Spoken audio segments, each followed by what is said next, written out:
Hello and welcome back to the SaaS Marketing Weekly Podcast with me, your host Ryan, the founder of Rocket SaaS, and me, Jamie and Joe are back from the Chinese restaurant. We are ready with part 2 of this sales marketing alignment ABM light episode. If you listen back to the previous episode, we talked to you about the problem of the sales team typically just hammering the cold calling, using no intent data, just hoping that somebody may have heard of the brand. And we talked about really to get the sales team having maximum success, they should be using intent data in terms of only calling people that have engaged with the brand, that have intent signals around things like funding and hiring, and they've been consuming your content, they've been following you for a while. And now with this episode, we're getting into the technicalities of what technology, what tools you can use to really basically make that flow happen, to just get your SDRs and BDRs and ADs and whoever just getting so much better results from what they're doing. So listen back to that episode if you haven't already. That kind of sets the scene quite nicely. And now Joe and Jamie are going to get into what tools that we're building here at Rocket SaaS, or what tools we're working with in order to start getting this data, this intent data, into the sales kind of engine to just fuel our sales guy Michael just to be having so much more effective conversations with people that is just really having a kind of game-changing impact for the business. So Joe, let's get into the more like technical side of things. Over to you. Nice. Yeah. So I think a good point to start, and always just like a recap for the last one, is this all kicked off when I had a conversation with Michael, just sat down for an hour and went through what's working, what isn't, what does your day-to-day look like. And like I've already touched on, the very obvious realization was that if someone's heard of Rocket SaaS, if they've heard of Ryan, if they're a podcast listener, there's going to be a much better conversation there. The likelihood of booking next steps is so much higher, and there's data to prove that as well. So it's all around, right, that's our baseline. How do we do more of that?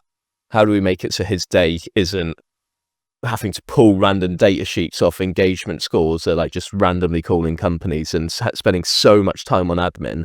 We know he's a good cold caller, so let's just help him do as much of that as possible. And so that's how we started building the system. So the first thing we did, as mentioned, is we've done all this work before. We've built a really good account list. We have like unknown world of accounts.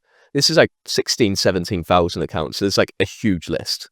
And we're doing the marketing to reach out to them all the time, get them into our own worlds. But we sort of put like a line in the sand now and told Michael, there's a lot of companies, don't worry about them. Let's just create almost like a Michael's world, which sits above this. And so we use LinkedIn ads sort of engagement as our main proxy for this. So, and we're using a tool called ZenABM for this, which will pull all the data from LinkedIn ads and show these companies are engaging this much. Right. So let me just sort of clarify that. So when you run LinkedIn ads, LinkedIn actually gives you the data to tell you that these are the companies that are engaging with the ads. So it doesn't tell you who, it doesn't tell you John Smith at this company, here's his email address. It unfortunately doesn't give you that. It just tells you someone from company ABC has seen the ads, as in it's appeared on his or her feed. They've inserted impressions, They call that an impression. And it'll also tell you these companies have actually clicked on the ads, and it depends what ad type you're running, but most ads will be a click that will take you through to the website. So that's like the first piece, right? That's the bit that LinkedIn will give you, and then you can use other tools to enrich that data. Is that the right way to call it? Yeah. LinkedIn give this data in platform. Is that a new thing, by the way, or have LinkedIn always given that data? Companies tab's been around. The companies tab is in the back end of LinkedIn. So that's where it records all of the company level data of engagement. I think that's been around for like, I'm actually trying to think about when they introduced it. It's not new. It's not brand new, but I think it's been around for like a year or two. Yeah. It's quite hidden. It's the main thing. A lot of people don't know about it. Yeah, a lot of people don't know about it. I mean, I certainly didn't know about it, I don't know, for 2 years ago, something like that. So when, I can't remember who it was that told me, one of you, but I was like, oh, wow, I didn't even know that LinkedIn actually tell you that these companies are clicking on the ads. I know that I'm targeting these companies, but yeah, I didn't know that they actually give you that data. So yeah, if you didn't even know that, that's kind of game changing on its own. But what we're going to get into now is how you can just take that data and go even further. But yeah, I won't reveal that. I'll let you get into that, Joe. So that's like step one. We've got a bunch of companies, but that's all we know is companies. So you got that data. Now what? Yeah, and like I said, so before even getting a tech, you can just pull this data, but the issue is that it's really manual, and LinkedIn will just give you a CSV export with list of 1,000 companies with clicks, impressions, and sort of meaningless data. And you don't want your salesperson doing that. No. You don't want your salesperson spending like hours on admin. Essentially, you want them focused on just like hammering the phones, hammering the cold emails. Yeah, let them do what they're good at. Yeah, right. Like so much of sales time is admin, which could be removed, and this is why.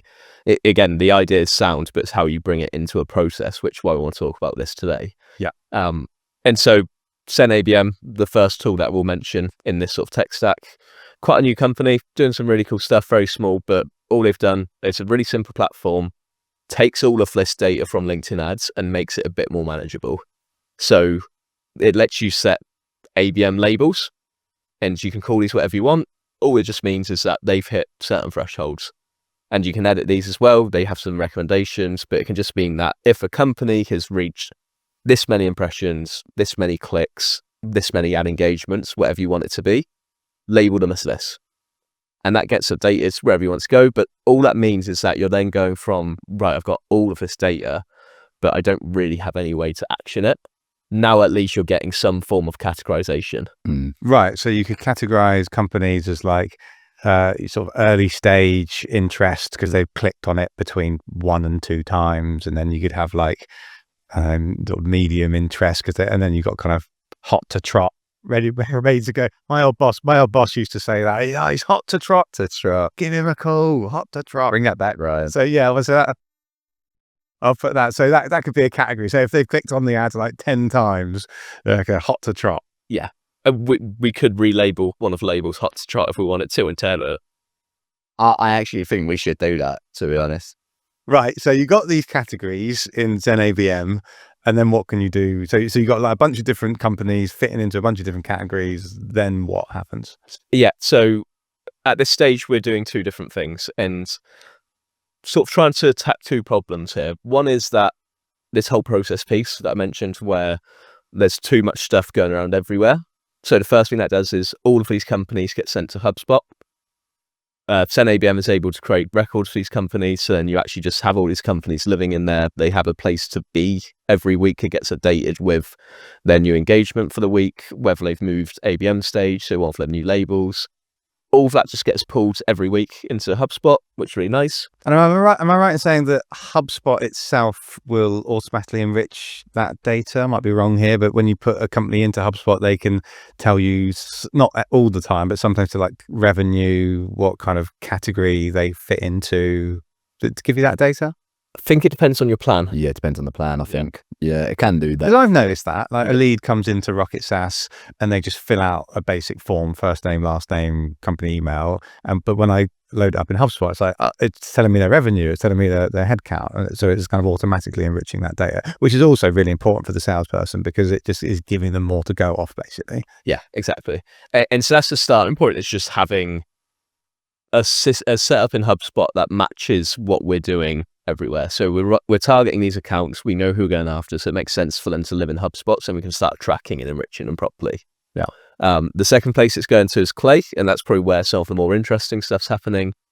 But really, what we're using Clay for is enrichment. There's lots of enrichment. There's signals. There's intent data. But if you just think of it as we're taking it from LinkedIn and then we're putting it into Clay to try and make more sense of this data, make it more useful, make it more practical. Because at this stage of the journey that you're on, you're walking us through now, you've still only got the company name. Yeah. Right. So this is not a hell of a lot of use to the salesperson yet. There's manual work that he or she could do to find the individual. But again, we don't want manual work to be having to be done here. We want to get rid of the admin. So you got the company name, you've categorized them as ZenABM.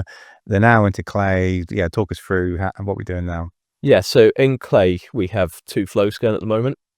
First one is, which I'll start with now because it's a bit of a simpler one, and this is just how we're making it easier again for the SDR to actually do something with this data. So these companies, once they're flagged at a certain level of engagement, which we're calling interested, again, you call it hot to trot if you wanted to, labels don't really matter here. And all we're trying to do here is, again, Michael, we don't want him to be focusing on companies under a certain level of engagement. So this is the more interested ones that are actually showing, clicking, engaging, etc. So we're going, right, these are the people you should be calling. So what we do is in play, start with company level enrichment, anything we're interested in there. Again, this could be really simple. We could just say, actually, we don't need much. We just need like company size, revenue, make sure it fits all our ICP details. Or you could go find out their marketing headcount, find out a lot of different people. Qualifying them. Yeah, essentially. Yeah. So, I mean, hopefully with your LinkedIn ad targeting, you was already covered. Hopefully naturally qualifying people, because you set your LinkedIn filters and targeting to be only show my ads to companies that have got a headcount of over 50 or whatever it is. But as we all know, with LinkedIn ads, you can get some bad fit ones kind of sneak in there. Like there's an issue, I think there's a bit of an issue with sort of, if people have got they've got their job, but then they're also a consultant working for another business, and then their labels get kind of mixed up. So you can basically get bad data is what we're saying.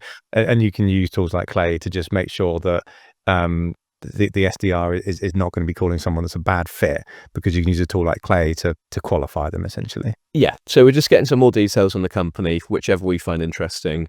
And then the next stage is this all runs in the background. So every Monday this syncs and just does it without us noticing. On a Monday, it will then find the contacts that we're most interested in from that company. We always do job title targeting on LinkedIn. So we're really only going after founders, CMOs, marketing leaders. So we're matching that within Clay. Like you said, we're only getting company level data, but we can be pretty sure that it's going to be one of them job titles. So we're trying to find sort of the buying group within Clay. And so for each company, we'll pull, again, founder, any marketing people that are there, enrich that with email address and phone number, and then that gets pushed right back into HubSpot again. Right. So you're running LinkedIn ads. You look at the job titles that you're targeting. So you say, okay, we're targeting CEO, CFO, and COO, for example. Then you get the data. You know that company ABC has engaged with the ads, and therefore you know that it's going to be the CEO, the CFO, or the COO, because those are the people that you're targeting. So you can basically say to Clay, take company ABC, find me the CEO, CFO, and COO, and then get their phone number, get their email address, because you know it was one of those people that clicked on the ad. Is that right? Yeah, exactly. Yeah. And you know, if you're a bigger company with a bigger budget and your campaigns are split by personas, so you're just targeting the founder, then that gives you even more, because then you could just be probably even more sure that's going to be the founder. But again, if you're an SDR, you're not really calling just one person in the business anyway, because we're talking about sort of strategic level problems that they're facing. So that pain's going to be felt by a few people. So it's worth reaching out to different people in that organization, because again, if you're just calling one, you're going to be sort of putting all your eggs in one basket, whereas you should just be calling multiple people. So that's the setup we want. We get them people, we find like sort of like the buyer group, that goes into HubSpot. Every Monday, Michael then gets alerted. These are the new companies which have got to this threshold.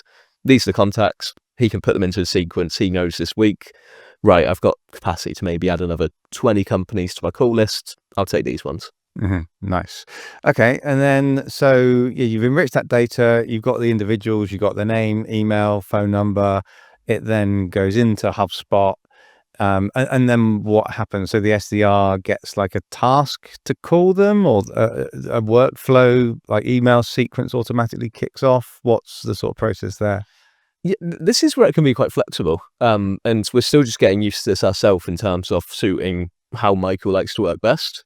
But the good thing with HubSpot and all of these setups is, again, it's light. There's not anything too technical going on here. So then you're really just dealing with automations inside HubSpot.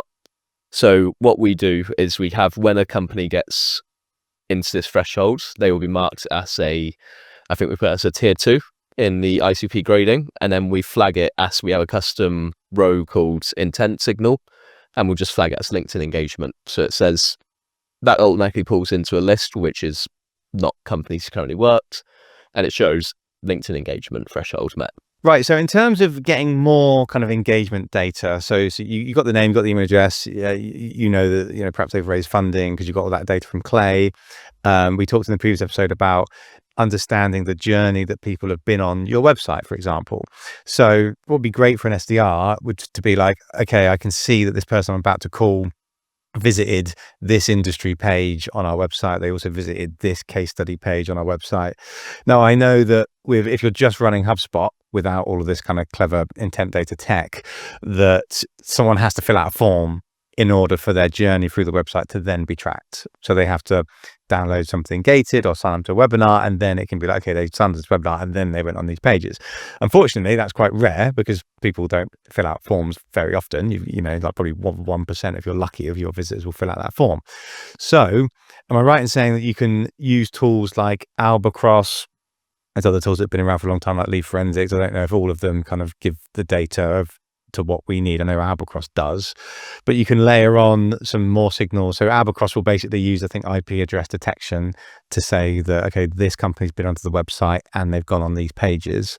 So can you layer on that data to everything that you're talking about in terms of just giving the SDR just a journey of this person has seen these pages, and it'll just fuel them with more info? Can you do that? Yeah, exactly. And that's sort of the journey we're going on now. We've built this as the sort of fundamental of this flow. So like I mentioned, we just want Michael to be speaking to companies who are probably going to have a worthwhile conversation. They probably know us. But then it's how do we take that up a notch, and how do we go who the ones who are really interested, or like how do we have a really good conversation with them? Yeah. And that's where we look at, like you said, layering on different pieces of information. And because we've got this core flow, we can start adding other pieces onto it quite easily. Yeah. So you mentioned Albacross. That's a really good one because it shows this company visited these pages. So it's how do you actually tie this into what you're doing? So if you've, like you said, got persona pages, so there's a page for marketers. If you're directing traffic to that page, you can probably be sure that that's a marketer who's visited that page. Yeah. And so you can go, right, this company has reached this level of engagement. Get your Albacross, whatever software you're interested in, whichever signals you want to sort of like get more of. That goes into HubSpot really easily. It can go into Clay.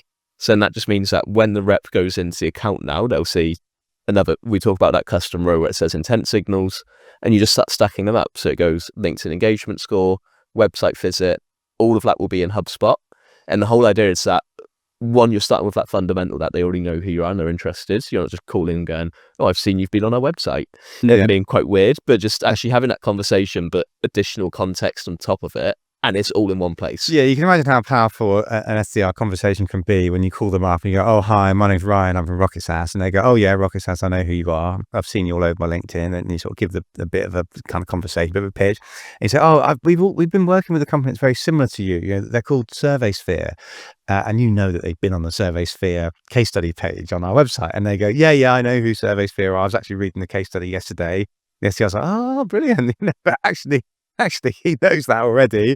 And then you know that they clicked on this use case page, you know that they've read this blog. You just basically get a conversation going, and the person on the other end of the phone is not like, what? Okay, yeah, a blog, right, not sure. You know that person's already consumed that content. So the conversation should become more natural and start flowing.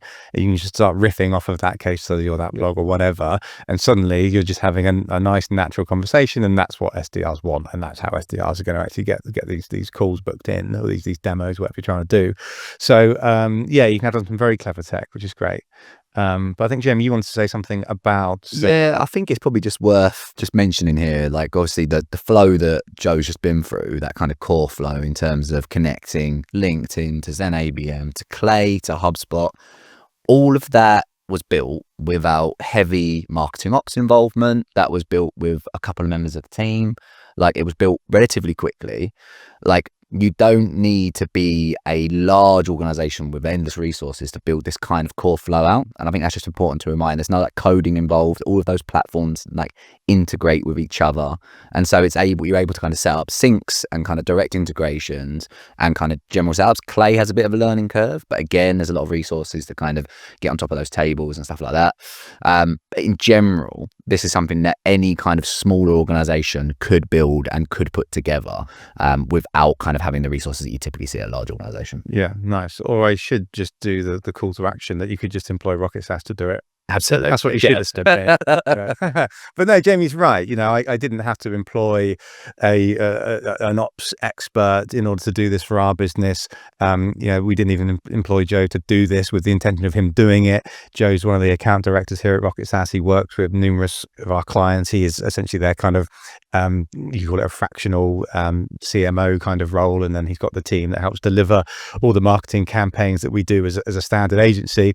And Joe's kind of basically done this on the side sort of thing, and it's obviously it's taken a fair amount of time, but it's not what Jamie's trying to say is it's not something that requires a huge technical team and like hundreds of thousands of pounds of investment into typical ABM tools like 6 Sense and all of those things. This is doable.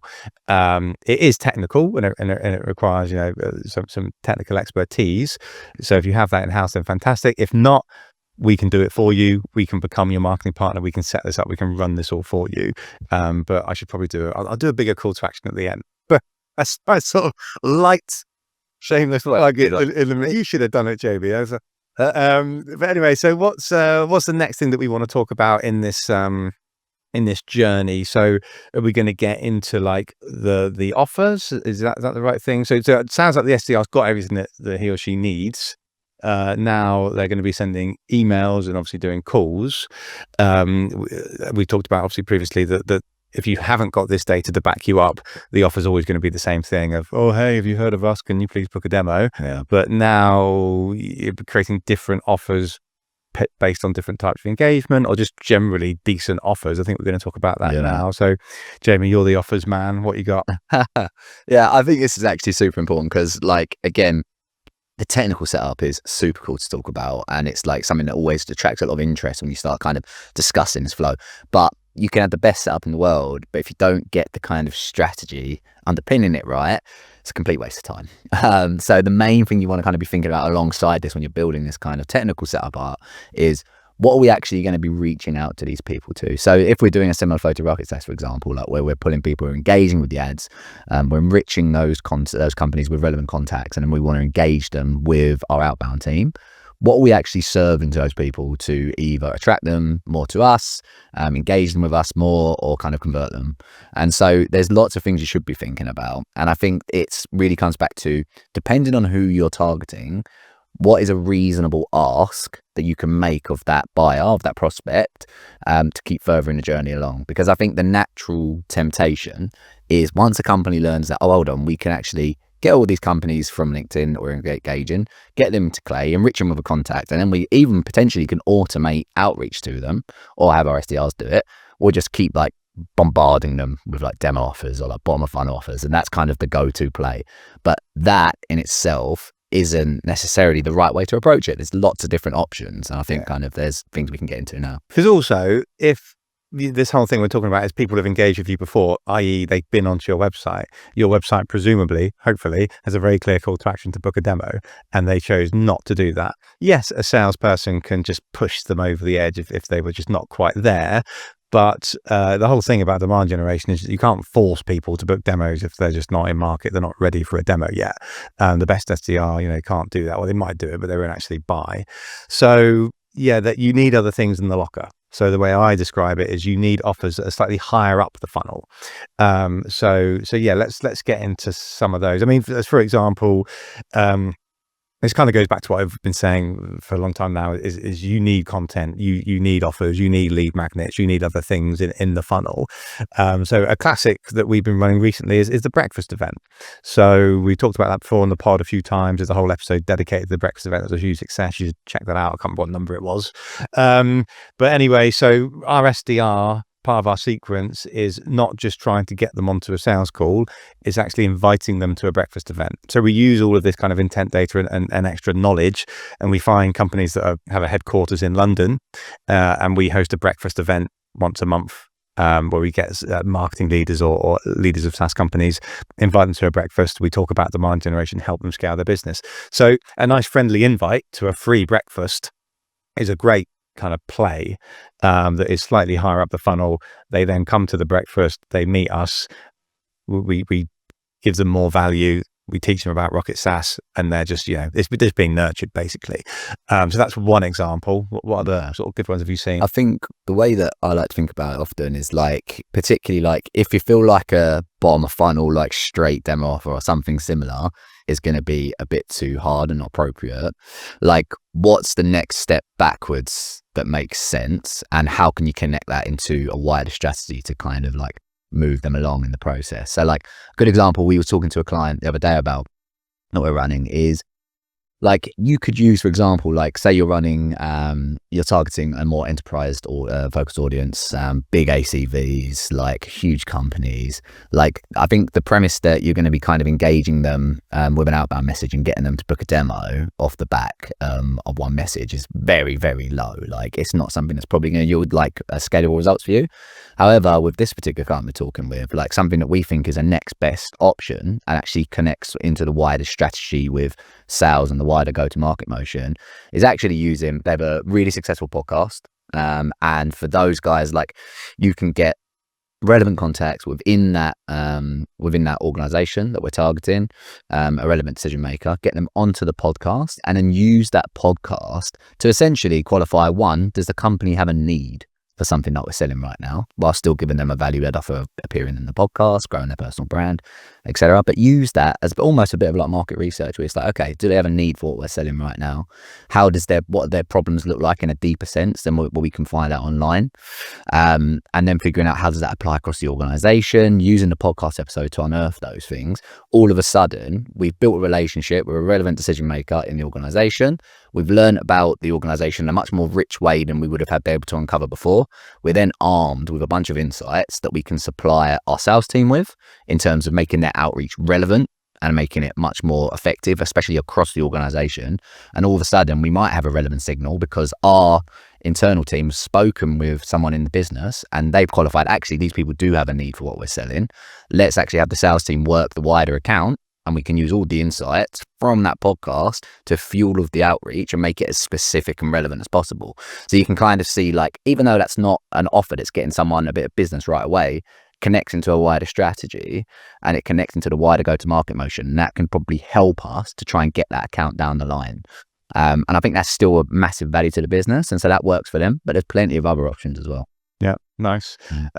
So other just sort of flat out basic offers, something that's been really successful at Rocket SaaS for years is, rather than trying to get people onto a call to talk about our pricing and what we do as an agency, is offering a free consultation or a free audit. And we're an agency, but even for SaaS businesses, or it depends what type of SaaS business you are, but if you're sort of high level, kind of particularly enterprise targeting, you can do an offer which the SDR can say on the phone or can be done by the email outreach, is offering people a free audit. So, if you're, I don't know, cybersecurity, you could say, we only do this for 5 companies per month. You look like a good fit company for us. We'll do a free audit of your whole, I don't know, security or cybersecurity, or we'll audit your website, something like that. It's totally free, no obligation to work with us. Would you like us to send that over? So that can work really well as a good offer. I think one other that's actually just worth mentioning, like, and this is specific to certain types of companies, if you have a proprietary data set, like in the platform, that you're able to kind of aggregate and create kind of benchmark numbers around, offering kind of a benchmarking report against other companies with your data set can be really valuable. And again, like, if you're able to kind of get people to say, like, we'll give us access to your data for a limited time. We'll give you a benchmark to see how you're performing, depending on what that data is. And then all of a sudden you've got really relevant insights again to follow up with. I think that's a really, really like compelling offer as well. But yeah, I think it'd be good actually to get into how we thought about it at Rocket SaaS, because I think there's like some interesting insights on how we built it for our own flow. Mm-hmm. And I know that we're using a really cool new technology for our outbound offer. This is fitting into this whole tech stack. So Joe, you're working on that. Talk us through that. Yes, so for the companies that aren't in Michael's threshold of engagement, we are still doing some automated outbounds. So this can be set up on the sides, and it just means that if people aren't really showing much engagement on LinkedIn, we're just using cold outbounds automated as another channel to try and reach them.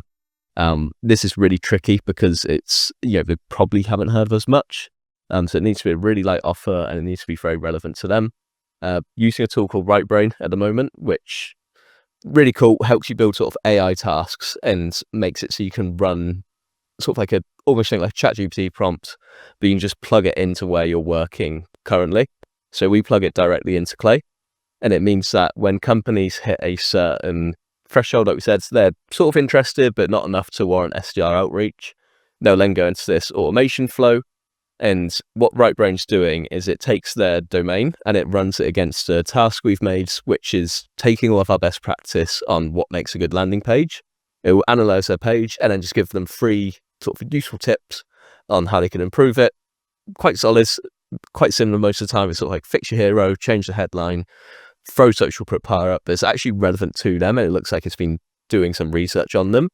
And then just has a link to something we've done around CRO. So we've done a webinar recently and say, this might be interesting for you.